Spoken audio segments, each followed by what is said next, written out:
doctor. His name was Dr. Evan O'Neill Kane, and he had this idea that general anesthetic wasn't always the safest thing. That there were times when general anesthetic wasn't always needed. And so he thought, I think I could do surgery just with a local anesthetic, that I wouldn't have to put someone completely out to do some simple surgeries. And so he had this idea that you could remove an appendix just by local anesthetic. And so obviously he had to find a patient. And so he finds a patient. And on February 15th, Dr. Kane performs for the first time successfully ever a surgery of removing an appendix with only a local anesthetic. Now here's the amazing thing that I left out. It was on himself. Dr. O'Neill performed this surgery with the help of mirrors and nurses, and he removed his appendix with a local anesthetic on himself. Years later, he actually corrected a hernia on himself as well. I'm not sure why on that one. We already knew it worked. But anyways, this was fascinating to me when I heard this a couple of weeks ago. But then, when I heard it, I thought, man, this is perfect. This is perfect. This is exactly where we're headed for the next few weeks. Because here's my goal for you as we start this new series called The Outsiders. My goal is that you will begin to do some surgery on yourself. That you will begin to look at your heart, begin to look at your mind, you'll dig deep in your soul, and you'll ask some difficult questions. That there might be some heart transformation that has to take place in your life and in my life. And it starts with ourselves. It starts with us working out us. See, it's scary sometimes. It's scary sometimes to really self-reflect. It's scary sometimes to ask the hard questions and say, how am I doing on that? Am I struggling? Am I acting as I should? Am I living out what I believe? It's much easier to point at other people. It's much easier to fix others and to point out where they're wrong or where they need to change or where they need to grow. It's much easier for us to look at our community and say, man, this is what needs to happen. Or our country, or our world, and say, that's what should happen. That's what's wrong with our country. When honestly, many of us need to start with ourselves first. And so we're going to look at this idea of the outsiders. Now, I got to do some legwork. We got to do some building before I get to our topic today. So bear with me as we get going. But as I said last week, I heard there's an election coming up. It's kind of a big one. Maybe you've seen some memes or videos or different things that have been posted on social media. Maybe you just turned on the TV and you see political ads. I don't know if anyone else is tired of seeing all of that. But everywhere we look, we see it. And in the midst of that, I think more than ever for myself, I see how divided people are. We live in a very divided country right now. In lots of ways. For instance, you have the Cardinals and you have everyone else, right? You have the best team in baseball, the best fans in baseball, right? And you have everyone else. And so I don't know how many of you are becoming Indian fans for the next couple of weeks, because you'll have everyone else and the Cubs. If you're a Cubs fan, you're welcome here. We support you and encourage you to be here. But more than that, it gets divided with who's morally qualified and who's not. Right? Who's morally qualified and who's not? Which political party do you align yourself with? Right? It's very divided. If you take a stand with a political party, it gets very divided. It gets divided by what religion you subscribe to or what you don't subscribe to. It's very, very divided. Economics, we have the poor and the middle class and the wealthy. There's often a division between those groups of people. In our community, I'm realizing more and more you have union and right to work, right? You have those who subscribe to union and those who don't. And there is a very big divide between those groups of people. You have small business and you have big box store. You have pro-life and you have pro-choice. Very, very divided. You have who should we welcome into our country. That is a very divisive thing. Now, here's what I know. Is usually one of those groups sees the other group, if not both groups see each other, as outsiders. And here's what I mean by that. And here's the definition that's going to be our working definition as we move forward. An outsider is a person who doesn't typically belong to a particular group. An outsider is a person who doesn't typically belong to a particular group. And I want you to focus in on the word belong. Belong, because often what happens is we see people who aren't like us, who think differently than us, and we think, well, they don't belong with me. They don't belong around me, whether it's relationally or even in the church. And it can be all kinds of things. And I know for myself, I'm not a fan of cats. And so I often get these messages for these cat town cafes. I don't know if you've ever heard of these. Here's a picture. This seems like one of the worst things in the world to me. We have some Aws. I hear some cat people out here. There's a division between us. I already feel it. But you go into these restaurants and there's these cats just everywhere. I can't imagine. I see some of you nodding your head and you love this idea. The only thing that could be worse is if they played country music while in the cat town cafe. I can't think of anything worse but that. All right. Luckily, that's not in our area yet. All right. But there is this division, and there really is this division. That seems silly and insignificant, but there are these times where if we don't see eye to eye to each other, right now more than ever, and I've seen it happen before my eyes. There's relationships that are broken. There are friendships that are broken because people see things differently. This is a problem. This is a problem. And here's why, as a follower of Jesus, this is a problem. It's because nobody was ever seen as an outsider to Jesus. Nobody was ever seen as an outsider to Jesus, no matter what. Jesus spoke truth, but in the midst of speaking truth, he welcomed people in, all people. So no one was seen as an outsider to Jesus. Nobody. So here's what I know that will happen over the next couple of weeks. So focus in here for a few moments. I want to make sure that you understand something as we move forward. I'm not trying to get you to vote a certain way. So as we talk about these things, I'm not trying to get you to vote a certain way. And even with saying that, as you hear me speak about certain topics, don't make assumptions about me. Don't assume that I'm a Republican and that I'm trying to get you to subscribe to the Republican Party, or that I'm a Democrat, or I'm a Libertarian, or whatever political party you want to subscribe to. Don't think that that's my agenda, because it couldn't be farther from the truth. This is not about getting you to vote a certain way or to get a certain person elected. It's not true. My goal is that for you and I, that we'll ask some really, really hard questions, that we'll deal with some hard topics and ask ourselves, all right, well, how does this apply to my life? What does God say about these topics? And more specifically, as we look at this, how did Jesus respond to these groups of people? And so you may get offended in the next few weeks. Just want to warn you. I want to be an equal offender, all right? So I'm not trying to offend one group of people. And so over the next few weeks, if you get offended, it's just probably your turn. I'm offended at myself sometimes as I'm working through these things, okay? So I have to work through these things as well. But these are topics that are being talked about. And so if they're being talked about, we have to talk about it.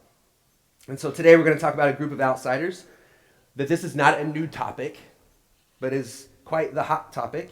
If you've been able to watch the debates, they talk about it in every debate. It's debated not only by politicians, but by Christians. It's debated by evangelical leaders, and probably even yourself. You probably debate yourself even on this. And the outsiders we're going to talk about today are the immigrants and the refugees. Immigrants and refugees. Now, as we talk about this, I want you to know that my authority on this subject, where I'm getting my opinion, is not a political party. I didn't go and read what the Democrats stand for, the Republicans stand for. I didn't listen to Fox News or CNN to get my ideas of what I believe about this. I have tried to focus completely on what God says about this. What is the heart of God when it comes to immigrants and refugees? So as we begin, I want you just in your own mind, ask yourself, as you begin to think about immigrants and refugees, what are the first things that come up? Just to yourself, what are those things that begin to stir in your heart and in your mind? And then the next question is, how are those formed? How did those get there? Why do you believe? Why do you think those certain things? Is it the media? Is it politics? Is it friends and family who say certain things? Are they your fears? Is it the unknown?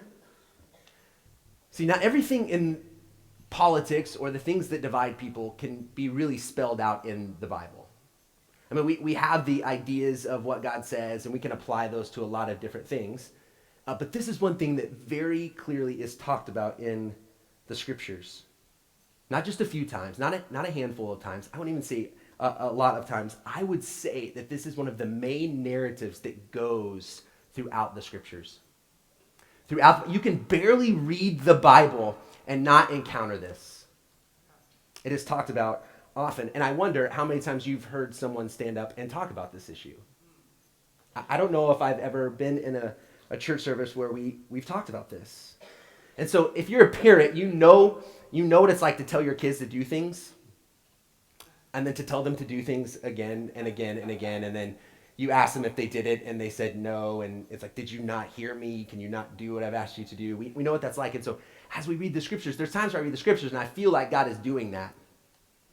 Okay, I'm going to say it again. And we're going to talk about it again and again and again. The word in the Old Testament is this word ger, and for foreigner, for alien, for stranger, for immigrant, for refugee.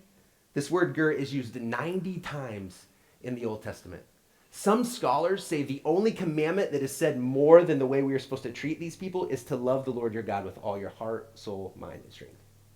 That's it. That's the only one that is in there more. And it literally means, this word ger literally means a temporary inhabitant or newcomer lacking inherited rights.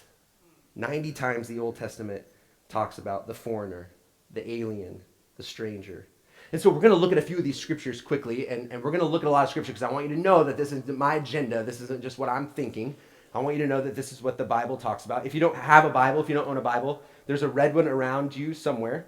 We'd love for you to have that. That's our gift to you. If you have a Bible with you, I would encourage you to look in it. We're going to start in Deuteronomy 24, 14 through 22. We're going to skip the 16th. You can read it if you want. Just it's the writing of it. He kind of jumps into something real quickly and then jumps back into the alien. And so here we go. Listen to this.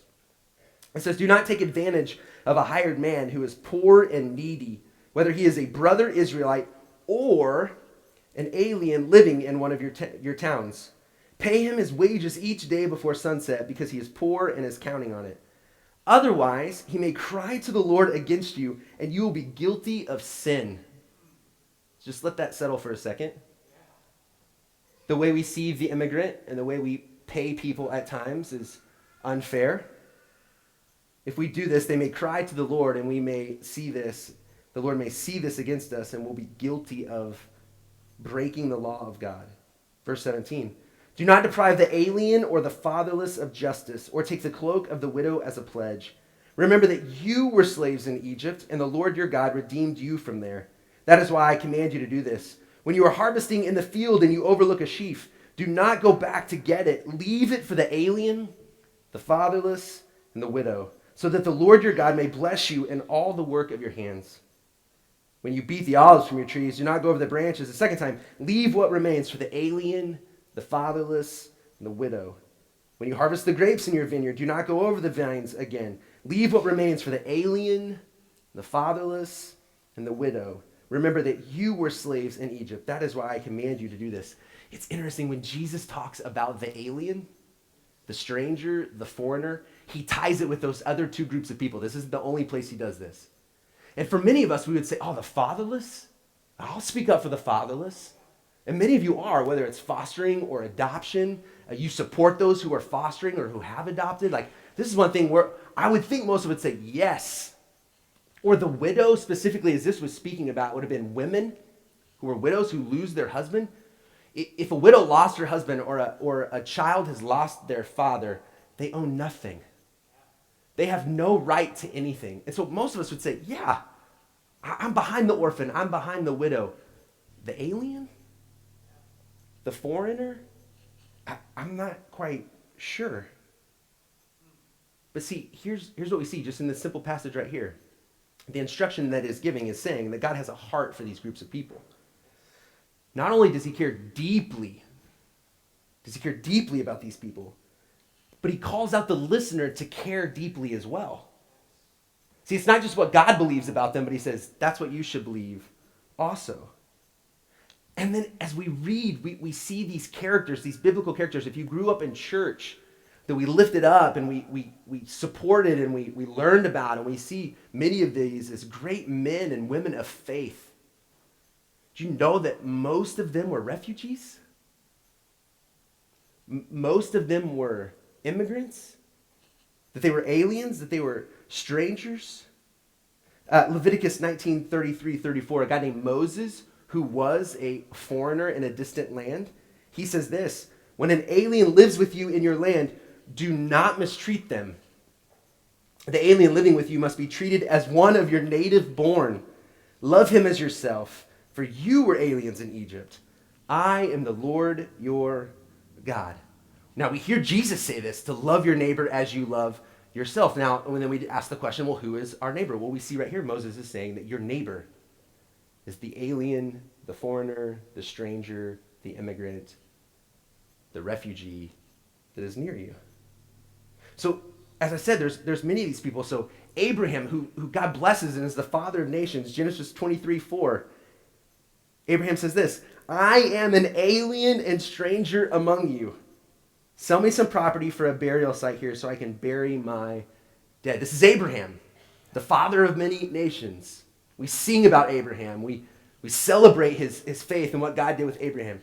Abraham was an alien and a stranger. Moses in Exodus 23:9 says, do not oppress an alien.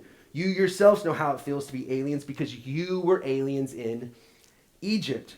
So Moses is fleeing with a group of people, the Israelites, who have been in bondage and oppressed in a foreign land.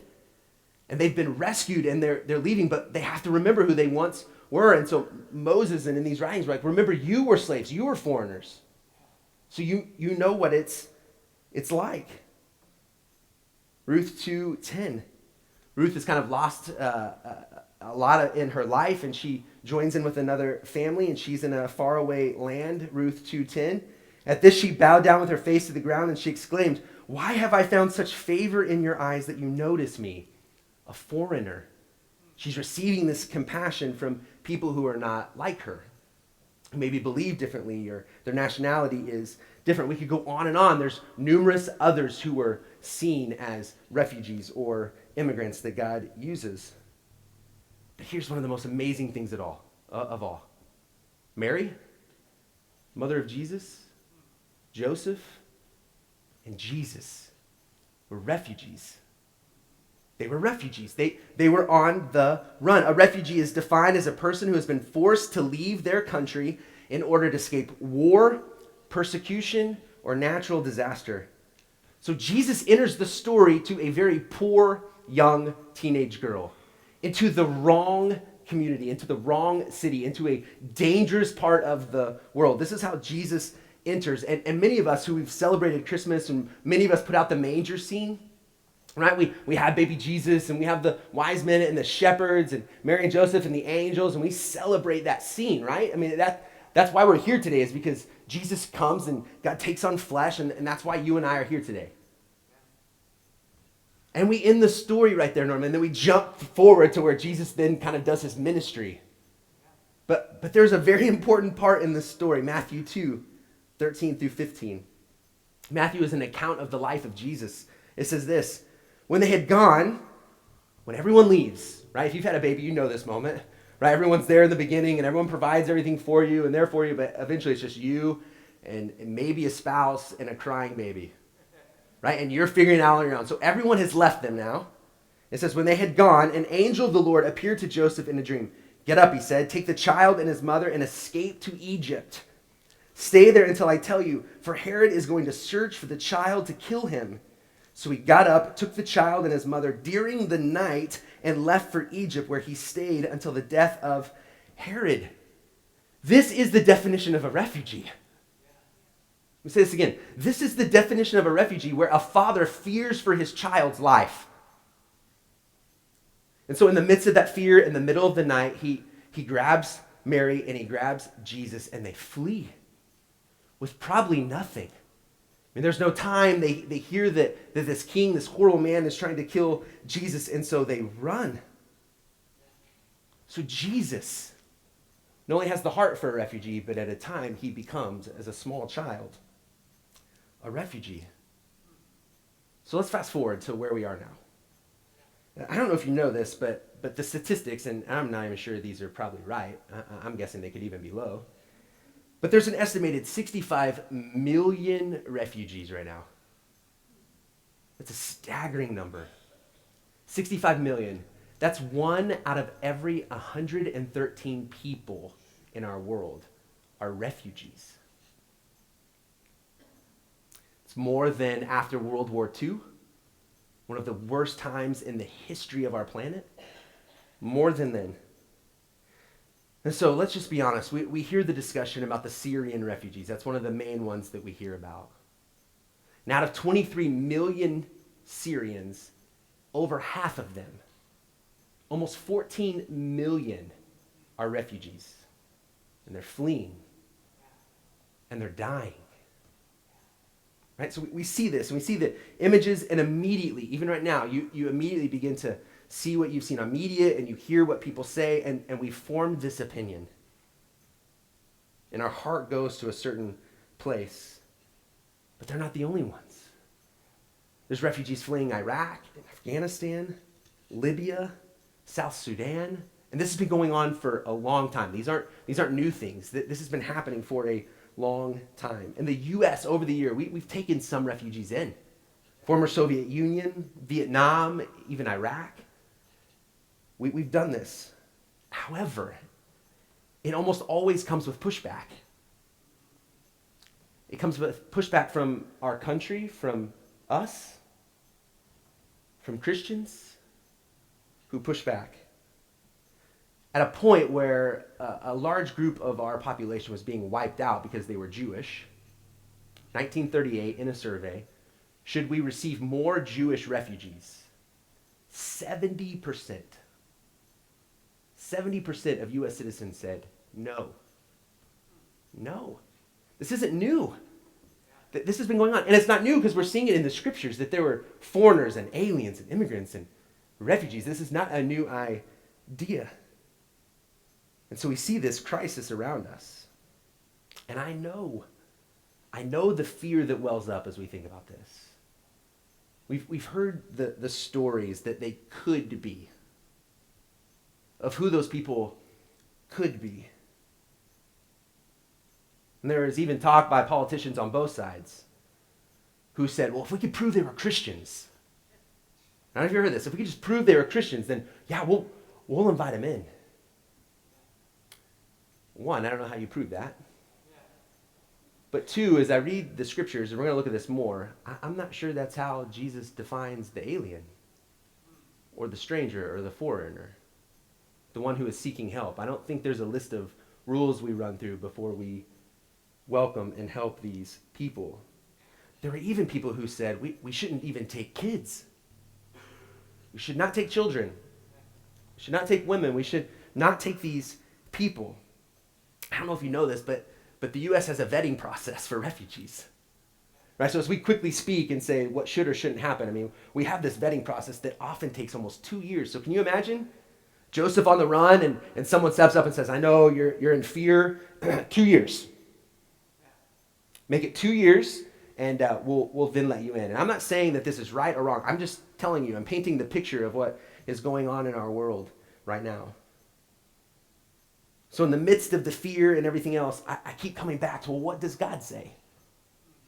Well, what is at the heart of God? And now this isn't just refugees. These are immigrants as well. That we push back about how we should respond to those who are coming into our country. For whatever reason. I don't know if you know this, but October of 2013 to October of 2014, we had about 68,000 children immigrants come into our country from El Salvador, Guatemala, and Honduras, places that many people cruise to. These people are fleeing. And they're fleeing because as young boys, 14, 15, they're being forced into gangs. They're being forced into gangs. And being forced into gangs, they have a choice to kill or to rape. That's how they get in these. And so their parents, trying to save them, send them away.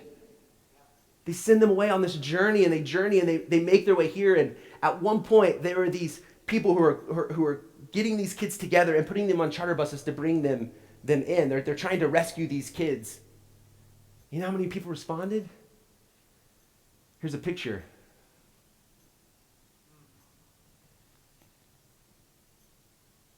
They blocked the bus. They have signs that say, we don't want you. to go home. And more importantly, they wave a U.S. flag. Hold on, just for a second. Any Native Americans, 100% Native Americans, 100%. The rest of you are children of immigrants.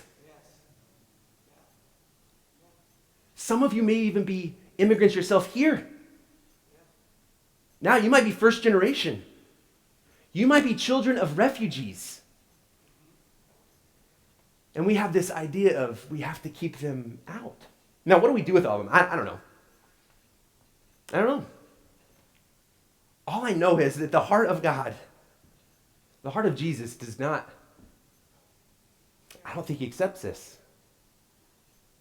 I don't think he accepts this. And when this happened, there were churches all over the area. This is in the San Diego, south of San Diego. There were pastors all over the area that were saying, this isn't us. This isn't us. This isn't what we're doing. And they're welcoming refugees and they're taking them in. And I know a pastor who at one point just got calls and said, hey, how many can you take? How many of these kids can you take and help? These are children that we are talking about. And so I know fear of safety, the fear of them coming and taking what's ours, our jobs, our resources. I know that creeps in. I know it does. So we have to begin to check our heart and we have to begin to question, all right, well, how do I feel about this? And we have to ask ourselves that question in light of what Jesus says. So Matthew 25, this is a scripture we use often. I really feel like these are some of the last words of Jesus giving us instruction on how to live life. And he says this, for I was hungry, he separated those who really had followed him and those who hadn't. And he says, for I was hungry and you gave me something to eat. I was thirsty and you gave me something to drink. I was a stranger and you invited me in. I needed clothes and you clothed me. I was sick and you looked after me. I was in prison and you came to visit me. Just sit right here. People need food? Yes. We know the hungry, we'll feed them. We know people don't have access to clean water or they're thirsty. We'll give them something to drink. Those who are sick, you guys are unbelievable providing meals for those who are sick. Those who are in prison, I know some of you who have done prison ministry and you go into there. The stranger? Actually, oftentimes I read this, somehow I feel like I almost have skipped over that part. I've almost skipped over that. And this is what it says.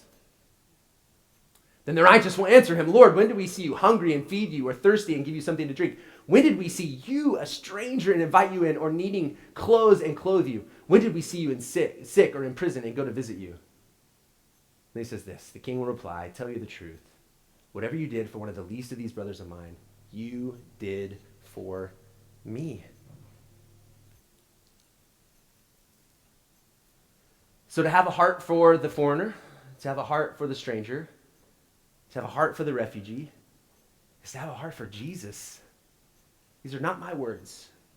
These are the words of Jesus. Now, I don't know if you watched the Olympics, but there was a group of refugees who actually competed in the Olympics. I don't know if you saw this. They actually competed under the Olympic flag. And one young girl they really got connected to and did some videos and promoted several times. So watch this video. Everyone knows her story. Some of you may not. She swam for 3 hours. Her and her sister pulled their boat for 3 hours, saving the lives of the 17 people in the boat. And as I watched this months ago, the line that she said that stuck out to me the most is that we're all humans. That we're all humans.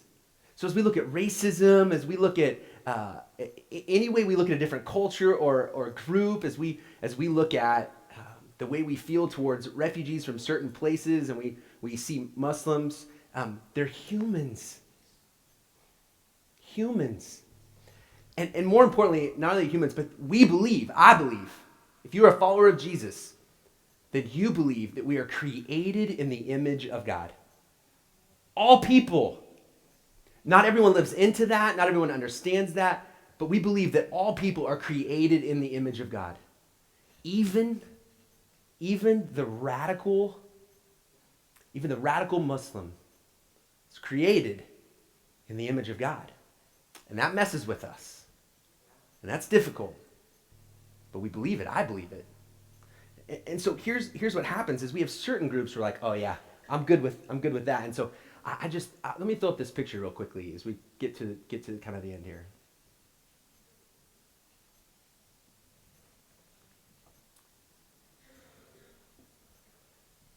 You've loved my kids well. And when you see my kids, I don't think we would, I hope, wouldn't question that they're created in the image of God and they're deeply loved. And the people around, why are they different? Why do we look at some people differently than others? My kids didn't choose to be born here. I didn't choose to be me, right? And so when we see people, we have to really see people, right? We have to understand that everyone is human, that we're created in the image of God and that God deeply loves everyone. Everyone. So see, this isn't a political thing. This is a human thing. This is a human thing, and it is clear. It is clear what the heart of God looks like towards everyone, especially the alien, the foreigner, the immigrant, the refugee. And so real quickly, what do we do? What do we do? Number one, and what I said in the beginning, and I totally mean this. Number one, start with your heart. Start with your heart. I'm not saying that we just open the floodgates and everyone in the world comes in, and even if we know they're a radical person who's trying to kill people, I'm not saying that. I'm just saying, where does our heart turn when we think of immigrants and refugees? What is the feeling that we have? Do we know how God feels about those people? And so you have to begin to reflect and check your heart. There might need to be some transformation, some change that takes place in your heart. And as things enter in, you have to run those through the filter of what God says. But we must, in everything, start with our heart. And let me encourage you in one way. The way we talk about people has got to change. How we talk about people. So please refrain. This is me speaking at this point, because I think this would be at the heart of Jesus. Refrain from calling people illegal. Just listen to me. We see people in our country, and I've heard people say this, doing certain jobs, questioning who they are, and oftentimes call them illegal immigrants. We don't know their story. You know, some people flee, like Jesus, for safety, to save their lives. They may not have time to get their documents in order. They may not have the resources. They may not have the ability. And so what's better to call people, if you have to call them anything, is undocumented. Right? Are people fleeing into our country for whatever reason? They are. Are they taking the right path? Many of them are not. But to call people illegal, I think is far from the heart of God. And so we have to question ourselves and check our heart. And then number two, and this is where we'll wrap up. You have to ask God what's next. I can't tell you what to do. I do know this. As God begins to change our heart, he leads us off into action. You can't have a changed heart in many ways and not respond with action. And so here's a couple of things. One, maybe the easiest, is to be a voice.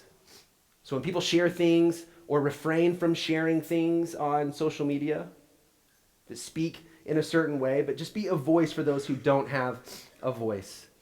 I think we can read the scriptures and we see that God is completely against those who have power, using it against those who are powerless.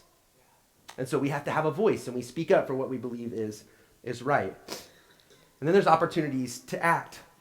There's opportunities to act, and this is going to look different for everyone. I met a guy and have a friend in the Chicago area that's doing some pretty cool ministry things. And him and his wife and 2 kids have brought in 2 different immigrants. And what's happened is, and I don't know if you know this, as we talk about illegal immigrants, many of those are brought here not wanting to come here. They've been kidnapped, they've been taken, and then they're used and abused, whether it's in sex trafficking or labor trafficking. So many of the people who are here that you might see might be involved in trafficking. And so there's these organizations, Heartland Alliance out of Chicago. They help rescue these people, but then they have nobody. These people have nobody. And so this couple, and this is happening all over the place, they're saying, we'll take people in. We have a bedroom. We have a basement, we'll take someone in, and they take them in for about 9 months or to a year, and they help them get their documents in order. If they don't know English, they begin helping teach them English or get training or a GED or whatever it is that they need. They welcome them in. Maybe it's for some of you. Maybe you're at a point in your life where you think, man, I could do that. I could welcome someone in. If that's you, come talk to me. Maybe you want to get involved. There's an organization called the International Institute of St. Louis. It's the largest nonprofit in St. Louis that has comprehensive services to refugees and immigrants here. So listen, we have them here, right? We have people who have immigrated here for whatever reason, or we have refugees who have found safety here. And so there's an organization that serves those people. 32 different opportunities. 32 opportunities where you can use your gifts and talents and abilities and resources and network to serve. Everything from setting up a home for someone, so they get them an apartment, they need someone to come in and bring some furniture and just set up a place of residency. It's helping them find jobs, to make sure they have the resources, to tutor their kids. They help set that all up. And so if you're interested, it's the International Institute of St. Louis. You can Google that. The website is www.iistl.org. I'm trying to eliminate some of the, I don't know how to contact them. So right there's a website. You can look it up and find out how you could get involved. Both of those may feel to you extreme, but it's needed. And maybe you're at a place in your life and you can't do that. But the next one I think all of us can do. I want to challenge you to spend time with someone who's not like you. No agenda. Spend time with someone who's not like you, of a different race, of a different culture, a different ethnic background, a different faith. I'll just be honest. My wife and I are working towards this right now. One of my daughter's best friends comes from the Middle East. Parents were almost certain are Muslim, and we've become good friends at school. We talk, we have great conversations, but Heather and I are working towards and planning on having them over for dinner. So this isn't just for you. This is for me. I have to figure out how to do this as well.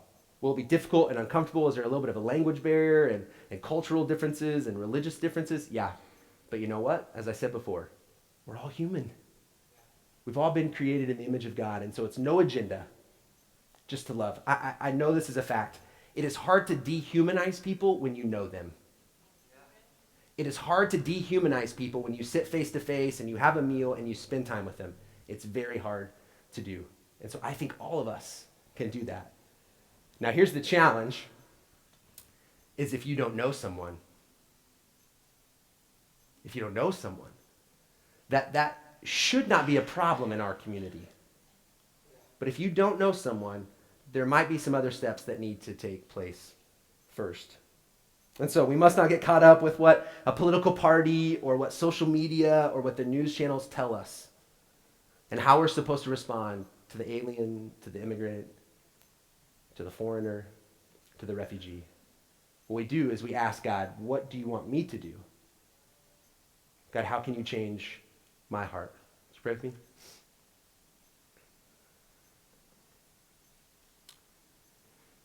Father, sometimes you speak truth to me, and it's not easy to take. Sometimes you challenge me on certain things, and I push back, or I don't want to believe it, or I question, or I think I'm doing well. And I think this is one of those times, Lord, for myself and for my friends, that it would be very easy for us to push back, to respond in fear and safety and security, the fear of losing something. But God, you have called us to lay down our life, to lose our life, and that when we lose it, Lord, I know that we find it. So God, would you help us? Would you help us as a community to love well all people? Lord, would you help us to see people as created in your image, that all people that we see are bearers of you. God, help us to do that. We pray this all in Jesus' name. Amen. Amen. Love you guys. See you next week.